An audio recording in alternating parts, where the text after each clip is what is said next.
Hamas accuses Israel of using the Islamic State to destroy it. This is SkyWatchTV News for Tuesday, July 7th, 2015. I'm Derek Gilbert. A journalist for the official Hamas newspaper has accused Israel of using the Islamic State to undermine Hamas. Hamas has finally acknowledged what's been known for weeks, which is that the Islamic State is active in the Gaza Strip and is targeting leadership in Hamas.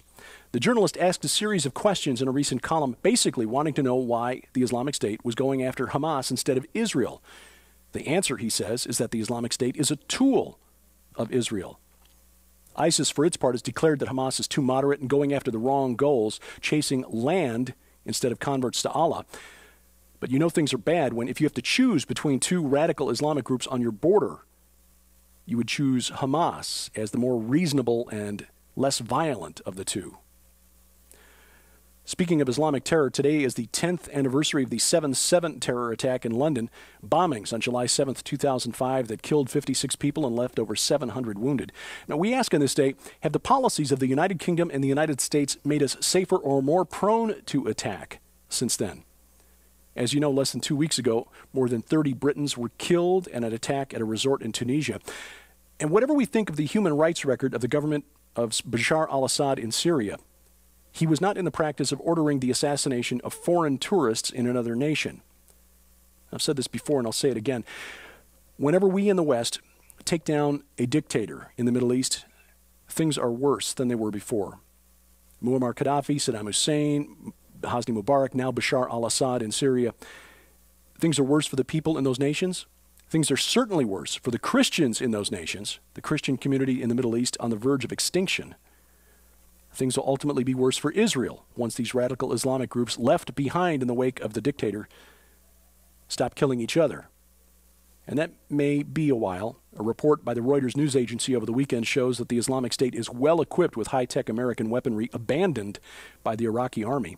In addition to the equipment that we sent to the former al-Qaeda in Iraq in 2011 and 2012, the group that became the Islamic State, ISIS has captured at least 2,300 Humvees, 40 M1A1 main battle tanks, 74,000 machine guns, and as many as 52 M198 howitzers.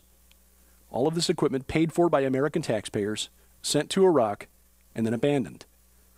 30,000 soldiers, Iraqi soldiers, fled Mosul last summer in the face of about 1,000 Islamic State fighters, leaving behind their weapons. In Ramadi earlier this year, 10,000 Iraqi soldiers fled in the face of 400 Islamic State fighters, abandoning their weapons. And now the U.S. government is in the process of sending to Iraq another 175 Abrams tanks, 55,000 rounds of tank gun ammunition, $600 million worth of trucks and howitzers, $700 million worth of Hellfire missiles, and 2,000 AT-4 anti-tank rockets. Those rockets and missiles presumably to destroy the Abrams tanks now in possession of the Islamic State. Between 2003 and 2011, American taxpayers spent $25 billion training the Iraqi army. Another $1.2 billion was allocated by Congress earlier this year.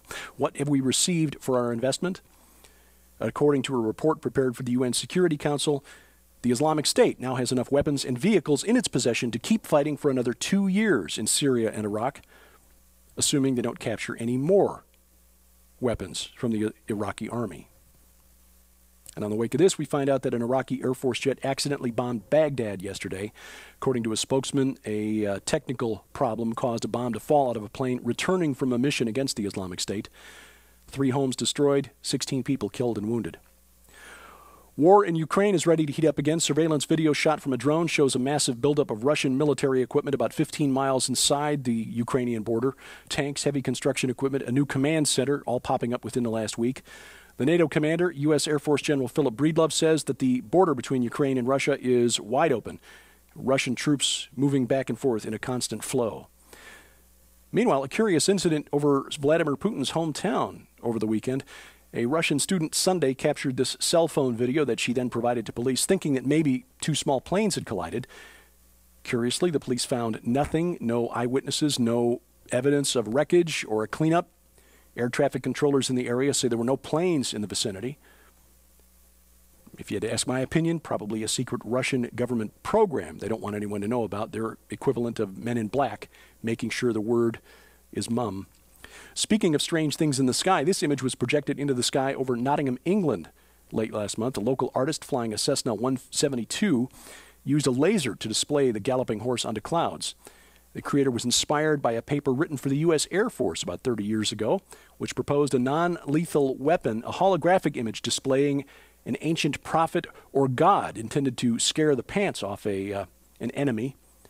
It's just interesting that the artist chose a green horse, because the color, chloros in the Greek, is the color of the horse released when the fourth seal is opened in Revelation chapter 6. Behold, a pale green horse, and his rider's name was Death, and Hades followed him. Now, I'm not ascribing any prophetic significance to this incident, just curious and maybe timely.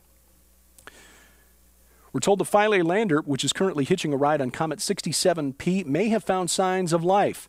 2 researchers on the team presented a talk at the Royal Astronomical Society's annual meeting in Wales yesterday. They said that evidence points to the fact that the comet might harbor microscopic life. I'd mentioned a couple of weeks ago we would start hearing stories like this. A viewer sent an email saying that I was wrong because the lander doesn't have sensors to detect organic compounds, and he's right about that. But the meme, the idea that panspermia is responsible for life on Earth, is powerful and must be propagated. Now, we need to point out that one of the 2 scientists who addressed the Astronomical Society yesterday has previously claimed that the SARS virus originated in outer space. And he also believes that the red rain that fell in parts of southern India in 2001 was due to some sort of space spore. Turned out it was actually algae native to that part of India. But there are certain sectors in the scientific community eager to find evidence of extraterrestrial life. They can then point to that as evidence that life originated out there and was seeded here. We'll file this into the, I'm not saying it was aliens, but it was aliens category. In the wake of the Supreme Court's ruling on same-sex marriage, we learned that a homosexual wedding was secretly performed at the White House several years before it was legal. Over the weekend, a former speechwriter for President Obama and Hillary Clinton admitted that he snuck 2 men into the Rose Garden at the White House and performed the ceremony. Now, one has to wonder, where was the Secret Service during this event? But sadly, this was not the most shocking thing ever to occur at the White House. Back in 1989, the conservative Washington Times newspaper ran as its front page story the results of an investigation into a homosexual prostitution ring, and a discovery that a known client of this ring was so well connected in Republican Party circles that he was able to arrange a midnight tour of the White House for several call boys, teenagers. And this occurred during the final year of Ronald Reagan's term in office, by the way. Just a reminder to my brothers and sisters in Christ that politics will not be the solution to the problem of moral decay in this country. Prayer, fasting, and boldly proclaiming the gospel, if revival is to come, that will be how it comes. The gods in ancient mythology were real. They're just not as they are portrayed in mythology. And as the old song goes, everything old is new again. The transgenic technology that produced the Nephilim of Genesis chapter 6, now celebrated as cutting-edge technology in laboratories around the world. That's the topic of Tom Horn's latest installment in his series of articles about Inhuman, the movie, which is forthcoming from Defender Films and SkyWatchTV. You can read the entire series for free online at skywatchtv.com. And that technology is also the topic of the book The Shinar Directive, Preparing the Way for the Son of Perdition. And part 3 of the 3-part interview with its author, Dr. Michael Lake, airs tonight on SkyWatchTV on the Christian Television Network. That'll be tonight, 8:30 p.m. Central Time, UTC-5 on the Christian Television Network.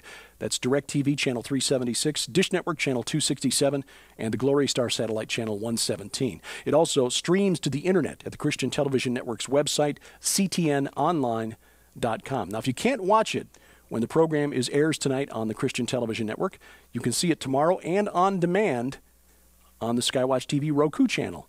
Now over 8,000 subscribers, and thank you very much for signing us up and taking advantage of the opportunity to watch these programs again and again at your leisure, and these daily news updates as well.